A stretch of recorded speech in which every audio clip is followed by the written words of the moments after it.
अच्छा, कभी सोचा है कि किसी की तारीफ करने से भी उसका नुकसान हो सकता है? सुनने में थोड़ा अजीब लगता है ना?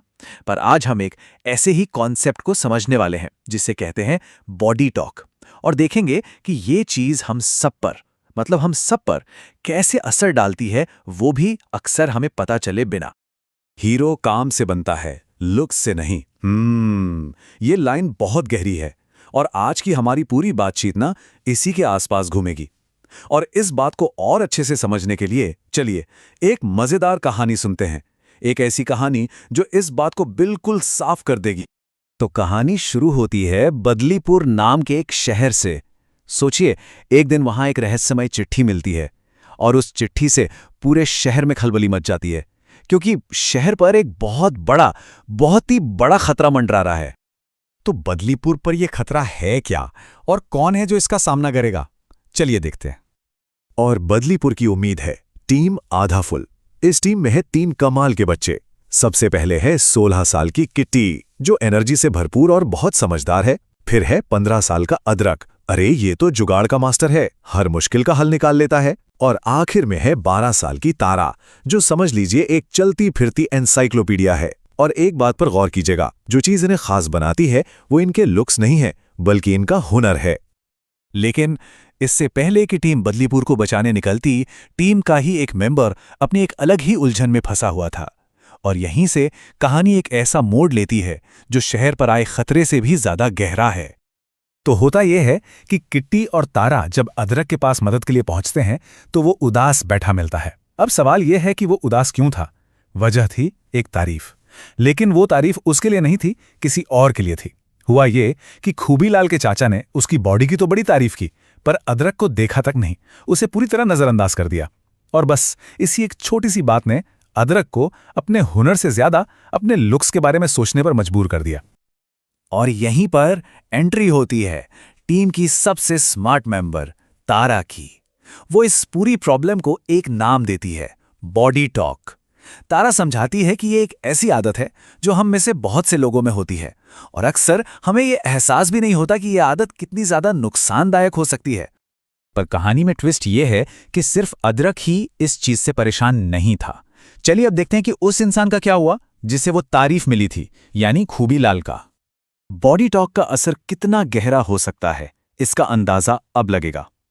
जब टीम बदलीपुर को बचाने के लिए खूबीलाल से मदद मांगती है तो वो साफ मना कर देता है। और वजह यह थी कि उसके चाचा ने उसकी बॉडी की तारीफ कर दी थी, और अब उसके लिए अपनी बॉडी को मेंटेन करना शहर को बचाने से भी ज्यादा जरूरी हो गया था। और यहीं कहानी अपने सबसे अहम मोड़ पर पहुंचती है। एक ऐसा मोड़ जहां काम और हिम्मत शक्ल सूरत पर भारी पड़ते हैं। अदरक अपनी सारी उदासी और इनसिक्योरिटी को पीछे छोड़कर अकेले ही एक्शन में आ जाता है। वो अपनी सबसे बड़ी ताकत यानी जुगाड़ करने की काबिलियत का इस्तेमाल करता है। वो एक हाथी को लेकर आता है और उससे बांध में आई दरार को बंद कर देता है, और इस तरह पूरे शहर को डूबने से बचा लेता है। देखिए, उसकी सूझबूझ काम आई, उसके लुक्स नहीं। और आखिर में पूरा शहर इस सच को पहचान लेता है। सब समझ जाते हैं कि असली हीरो कौन है और क्यों है। और दोस्तों, यहीं से हमारा आज का सबसे बड़ा सबक निकल कर आता है। तो बदलीपुर की कहानी ने हमें ये तो दिखा दिया कि बॉडी टॉक कितना खतरनाक हो सकता है। तो चलिए अब जरा इस कॉन्सेप्ट को थोड़ा और गहराई से समझते हैं कि आखिर है क्या और हम सब पर इसका असर पड़ता कैसे है। देखिए, ये समझना बहुत जरूरी है कि बॉडी टॉक सिर्फ नेगेटिव ही नहीं होता। जब कोई कहता है तुम बहुत अच्छे लग रहे हो, तो ये पॉजिटिव बॉडी टॉक है। और जब कोई कहता है मैं बहुत मोटी लग रही हूं, तो ये नेगेटिव है। लेकिन प्रॉब्लम पता है क्या है? प्रॉब्लम यह है कि दोनों ही सूरतों में बात घूम फिरकर इंसान के हुनर से हटकर उसके शरीर पर आ जाती है। यहां तक कि अच्छी तारीफ भी एक दबाव बना देती है कि भाई अब इस अच्छे लुक को हमेशा मेंटेन करके रखना है।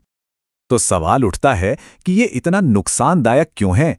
अरे जैसा हमने कहानी में देखा, ये हमारा ध्यान जरूरी कामों से भटका देता है। खूबीलाल कसरत में लग गया और अदरक अपने लुक्स की चिंता करने लगा। ये हमारा सेल्फ कॉन्फिडेंस कम करता है। ये एक अजीब सा प्रेशर बना देता है कि एक आइडियल लुक पाना है, जो असल में होता ही नहीं है। और इस चक्कर में हमारा कीमती समय और एनर्जी दोनों बर्बाद होते हैं। तो फिर सवाल यह है कि अगर लुक्स पर बात नहीं करनी, तो फिर तारीफ करे किस चीज की? इसका भी एक हल है, और बहुत ही सुंदर हल है। चलिए देखते हैं। जवाब बहुत सीधा सा है, गुणों की तारीफ करें। किसी की दयालुता की, उसकी बहादुरी की, उसकी समझदारी की या उसके भरोसे की तारीफ करें। ये वो असली चीजें हैं जो किसी भी इंसान को खास बनाती हैं और इन्हीं की तारीफ होनी चाहिए। क्यों? क्योंकि ये वो खूबियां हैं जो वक्त के साथ और ज्यादा चमकती हैं, कम नहीं होती। अच्छा, अब एक रियल लाइफ सिचुएशन लेते हैं। मान लीजिए कोई कहता है, आज मैं बहुत मोटी महसूस कर रही हूं। तो ऐसे में क्या जवाब देना चाहिए? जरा सोचिए। आमतौर पर लोग क्या कहते हैं? अरे नहीं, तुम मोटी नहीं लग रही, तुमने तो कितना वजन कम किया है। पर यह जवाब गलत है। क्यों? क्योंकि यह बातचीत को वापस शरीर और लुक्स पर ले आता है और उसी सोच को बढ़ावा देता है जिससे हम बचना चाह रहे हैं। तो फिर सही जवाब क्या है? एक बेहतर तरीका है बात की दिशा ही बदल देना। आप कह सकते हैं, अरे यार, लुक्स के बारे में बात करना कितना बोरिंग है, चलो ये बात करते हैं कि स्कूल के बाद क्या करना है।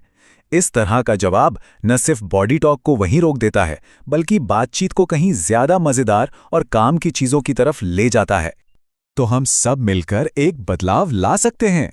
हम सब एक संकल्प ले सकते हैं कि हम लोगों के गुणों की तारीफ करेंगे, हम दूसरों की मदद करने पर फोकस करेंगे, हम अपने टैलेंट को निखारेंगे और अपना आत्मविश्वास बनाएंगे, न कि सिर्फ बाहरी दिखावे पर ध्यान देंगे। तो आज की इस पूरी बातचीत का सबसे बड़ा सबक यही है, हमारे गुण ही हमारी असली पहचान है, हमारा शरीर नहीं। अगली बार जब हम किसी की तारीफ करने वाले हो तो बस एक पल के लिए रुकें और सोचें, हम असल में किस चीज की तारीफ कर रहे हैं? उनके काम की, उनके किरदार की, या सिर्फ उनके लुक्स की? ये चुनाव हमेशा हमारा होता है।